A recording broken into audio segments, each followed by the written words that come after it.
EPFO म्हणजेच कर्मचारी भविष्य निर्वाह निधी हे आपल्याला UPI द्वारे थेट आपली रक्कम काढता येणार आहे.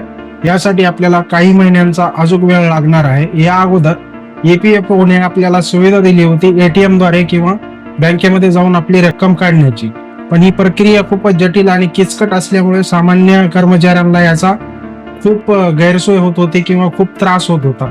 त्याचाच एक स्टेप म्हणून आपल्या भारत सरकारने EPFO कर्मचाऱ्यांसाठी एक खुश खबर आणलेली आहे.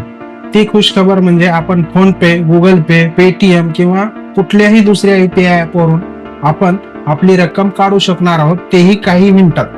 TV9च्या एका रिपोर्टनुसार, TV9 मराठीच्या रिपोर्टनुसार येणाऱ्या काही दिवसामध्ये आपल्याला मे किंवा जून मध्ये पेटीएम किंवा अदर कुठल्याही UPI ऍप वर आपल्याला ती रक्कम काढता येणार आहे. ती कशी काढता येणार आहे आपण या व्हिडिओमध्ये जाणून घेणार आहोत. याआधी EPF ने ATM मधून पैसे काढण्याची सुविधा दिली होती. त्यानंतर आता ऑनलाईन UPI ऍप द्वारे पैसे काढू शकणार आहात.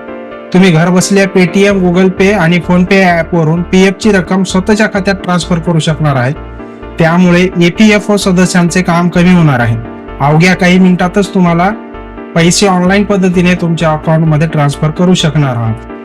TV9 मराठी मीडिया रिपोर्ट अनुसार येणाऱ्या 2 ते 3 महिन्यामध्ये आपल्याला याच्या सुविधेचा लाभ भेटणार आहे. UPI द्वारे पैसे कसे काढावे, आतापर्यंत तरी ती सुविधा आली नाही, येणाऱ्या काही दिवसामध्ये येणार आहे. तरी कशी काढावे, आपल्या मोबाईल मध्ये सर्वप्रथम पेटीएम, गुगल पे किंवा फोन पे ही ऍप डाउनलोड करायचे.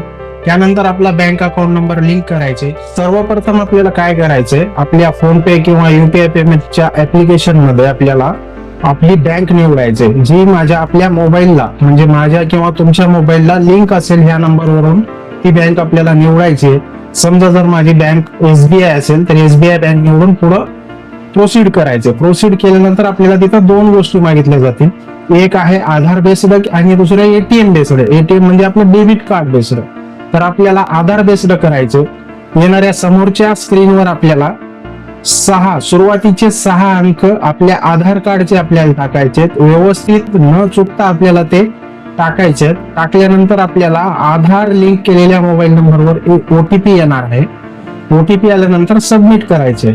आणखी एक ध्यान देण्यासारखी इथं गोष्ट आहे, ती म्हणजे आधारला जो मोबाईल लिंक आहे तोच मोबाईल नंबर लिंक आपल्याला बँकेमध्ये असला पाहिजे, तरच आपलं हे सक्सेस होणार आहे अथवा हे फेल होणार आहे. तर त्या अगोदर आपण लवकरात लवकर आपला आधारला असलेला मोबाईल नंबर आणि बँकेच्या खात्याला असणारा नंबर हा 2 एकच आहे का हा तपासून घ्या.